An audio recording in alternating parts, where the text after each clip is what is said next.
Thank you all, and thank you, Annabella. It was just a treat to sit across from you at your sister's dining room table, learn of your writing and sharing of my story and your desire for me to be here with all of you. And I appreciate the warm call last night, Annabella, and just meeting now Jet and Annette. That really supports me. And Ken, thank you for guiding me in on this process. I'll start with setting the scene. July 2020, in the thick of COVID, my elderly parents living just to the north of me, and my daughter and my granddaughter had moved in with me to save resources even before COVID. When COVID hit and we were told to stay inside, I received a message that said, it's time to go within.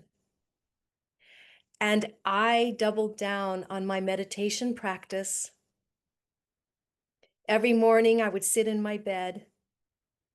I would meditate and I would go into stillness. And I was guided by the guru I had found on Zoom or YouTube. His name is Muji. And as I would go into the stillness and the isness of all that is, my little almost 3-year-old granddaughter would open my bedroom door, creep up onto my bed, crawl into my lap, and go back to sleep. And that was our morning ritual. As one who has felt a burning need and desire to share my gifts with humanity in a way that will spark the hearts of who we truly are, I had already, 8 years prior, created a little product called Tidbits of Love. I worked through my own barriers and resistance with my creativity to break through and begin sketching again, creating simple little drawings that turned into these little cards that are now all over the world. And on the back, they say, be brave, believe in you, trust in the unique light that you are. Inhale, exhale, smile.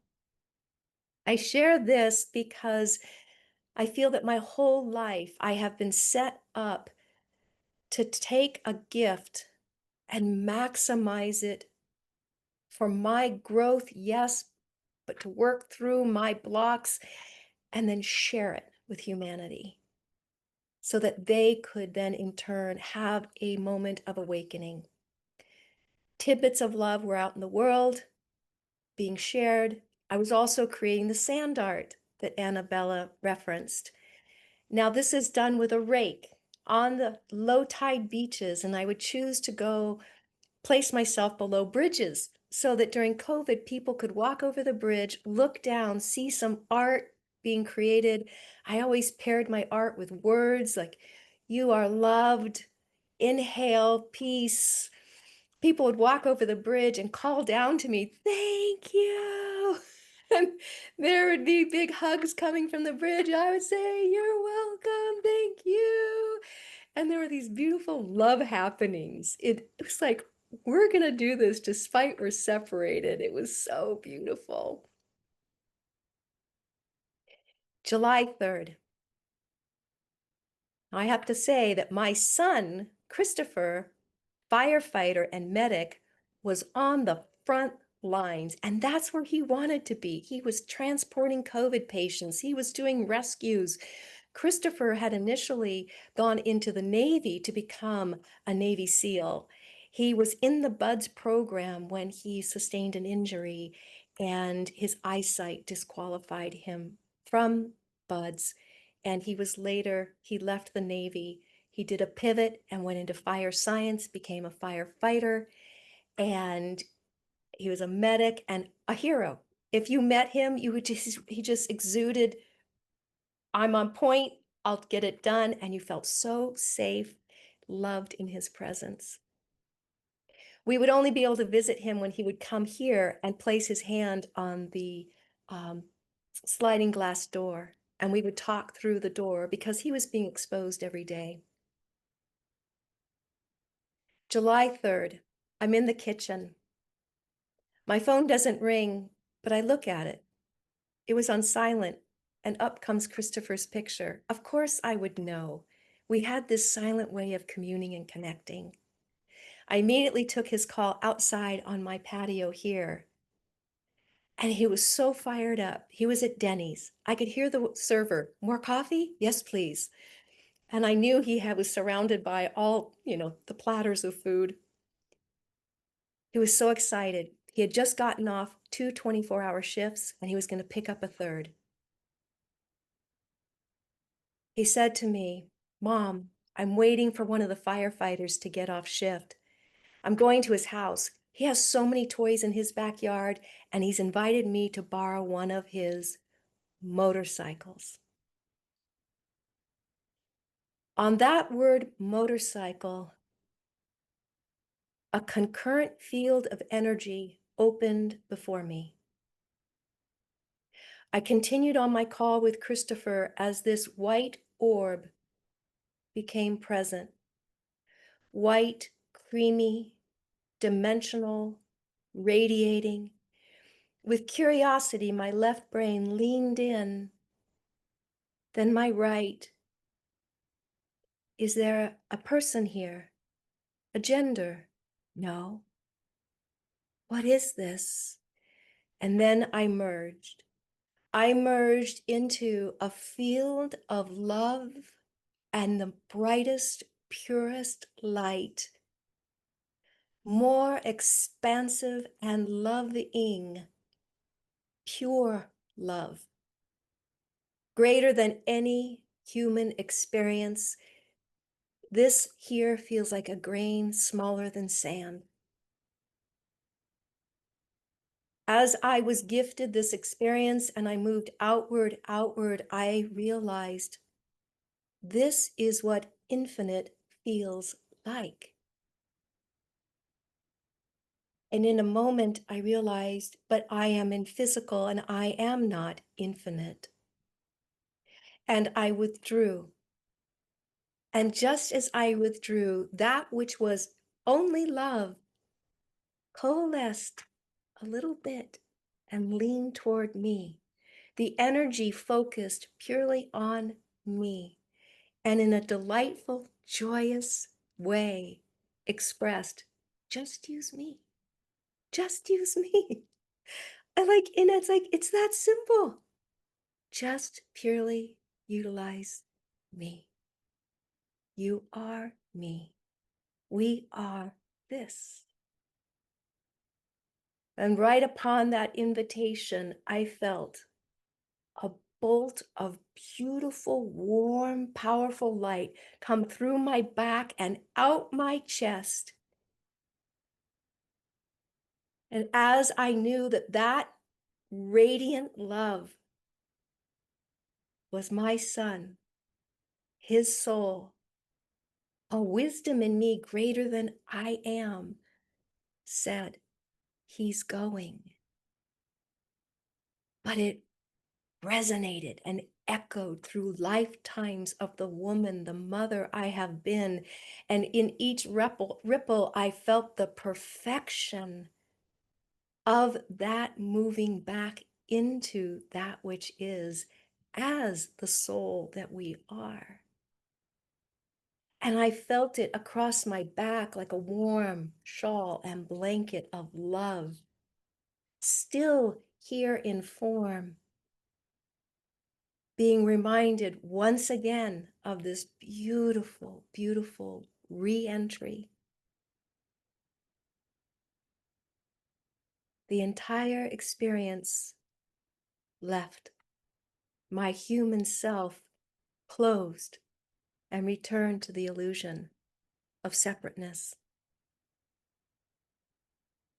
I continued the call with my son. We spoke of significant things, primarily my parents wishing to move into a retirement community.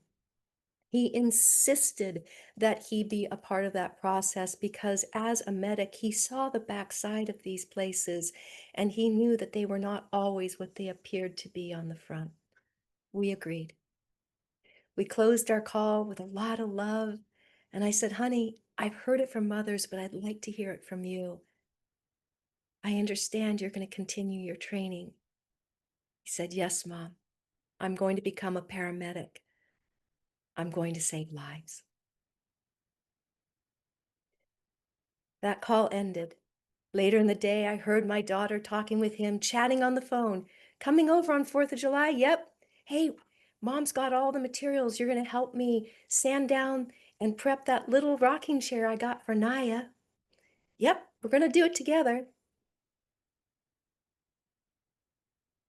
The next day, I was in my room meditating in the morning. I heard my front gate open and close, and my granddaughter was out in the front room. And if you know a 2.5-year-old, you don't just leave them alone. You got to kind of hang out to see what they're up to. I thought that's really curious. She would go outside to take a call and not call for me to support. I came out, playing on the ground with Naya. The gate reopens. I turn around, I look up at my daughter. No blood in her face. Her pupils dilated full. And in that moment, I heard coming in from my left side, they are quick. And then from my right, I was flooded with the experience of being with Christopher's soul the day before. My daughter never spoke a word. I looked at her and said, Christopher, motorcycle, he's gone. I knew. She nodded her head yes and said, I did too.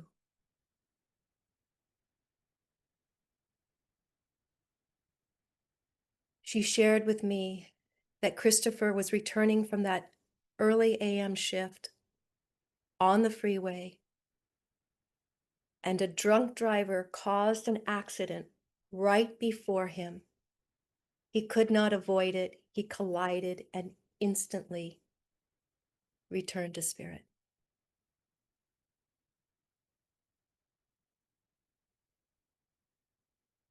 There I was, juxtaposed with this beautiful gift of awakening with the reality of being a mother whose heroic, beautiful, loved son, cherished by my granddaughter, her unc, my daughter, and he were soul mates. My heart tore for them. Something about being a mother of a first responder. We always are waiting. Knowing he was going to become a Navy SEAL, I had already prepared my heart. But this was something new, to actually be living it as a reality. And of course, that day filled with all the calls that we need to make. That night I went to sleep. Somehow I slept. But a curious thing happened as I began to awake. I was filled from my belly up through my heart, shooting out of me a presence of joy that was inexplicable, but yet felt so right. And the joy was, and the message was, go create sand art. I had not left the house in the morning since COVID because of my morning ritual with my granddaughter. So I left a note on my bed, but I knew I was going. I went down to the beach. As life would have it, the tide was out. The sand was pristine. As I walked across that bridge, I knew what I was going to write. The words were going to be only love.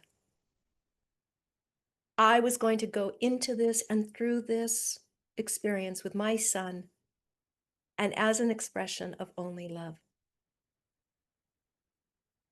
I went down on the beach and I scribed in the sand this beautiful mandala massive football field size. And those words below. Let's see if you can see it here. I also have this close up.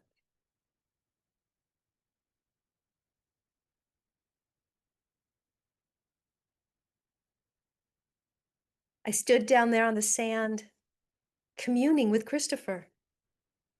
He was an artist. I was asking him, what lines do you want to see? Why did this feel so natural? Why is it that I could segue right into communing and connecting and co-creating with him? A woman passed over the bridge. She yelled, "Thank you, I needed this." And I said, "Will you take my picture?" And there I am with my rake raised, standing in the sunlight, perfectly positioned on the shadow of the bridge. I ran up to meet her. We exchanged names and numbers. She sent me the photo. I received a text message while there from the fire department. They were covering all the shifts in their station and holding a big barbecue. That's what guys do. When in doubt, barbecue for Christopher. And they invited me. I thought, should I go? I really wasn't a part of the fire family. I consulted my friend who's a fire jumper, he's my cousin. I said, "Scott, should I go?" He said, "You're part of the fire family. They need you there. You need them." I responded to the invitation by sending the photo that Sandy from the bridge had shared with me of my sand art. I said, "I'm coming, but this is the mother who's coming." I drove out to Valley Center. The first man that greeted me called me aside in uniform. He introduced himself and said, "I am the man who lent your son the motorcycle." And he threw back his head and wept. And I said, "Stop right there. You provided to my son what he always wanted, the tribe, the brotherhood, my toys, your toys. I raised him at the dirt bike track. He called to celebrate with me. I was an all yes for him, as he has always been an all yes for me."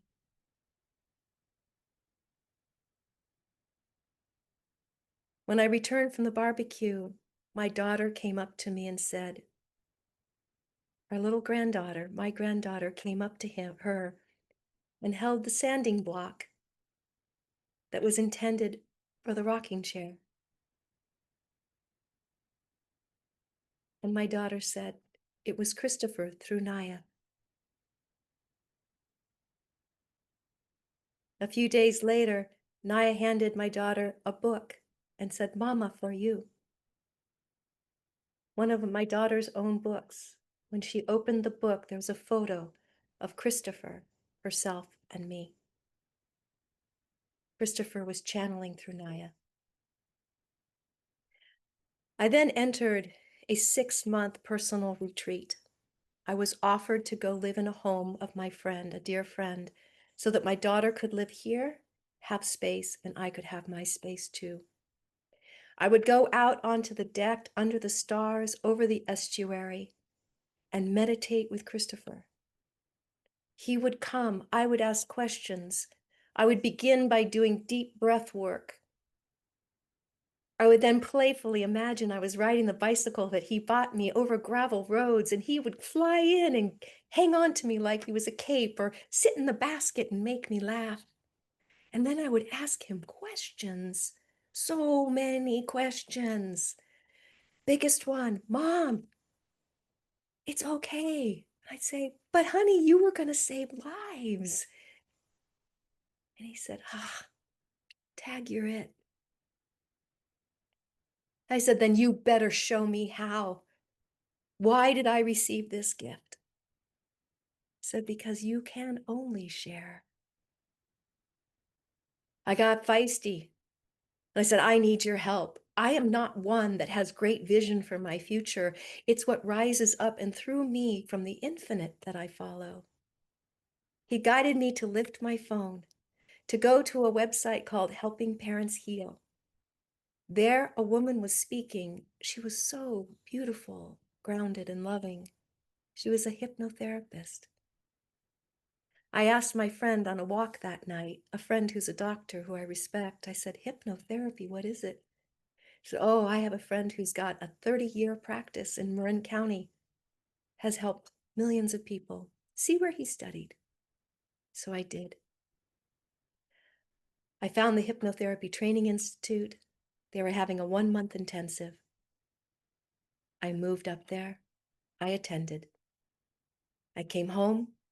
I opened my practice.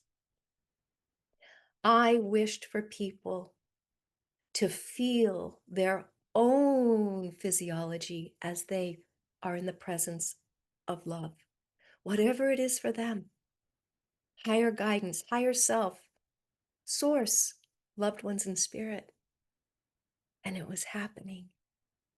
And then one day I got a call from the AToN Center out in the country here, a five-star, beautiful residential retreat center for people in recovery for drug and alcohol addiction.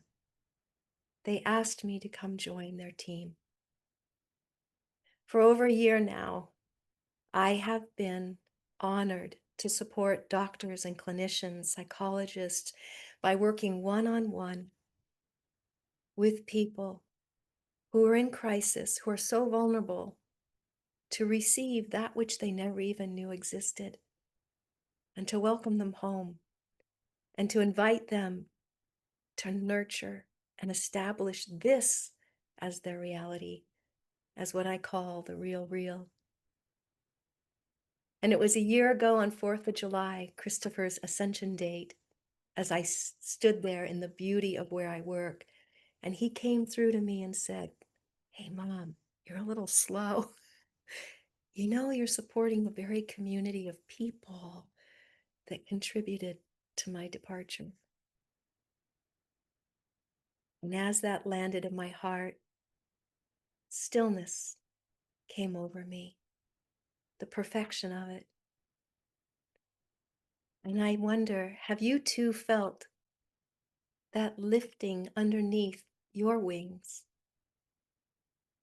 calling you, affirming you, surrounding you?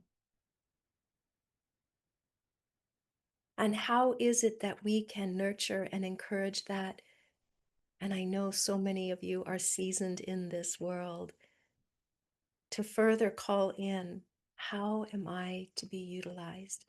How may I convert my gifts to grow as the soul that I am, to bring this spark back to my soul legacy and to share with humanity so they too can feel what I have felt?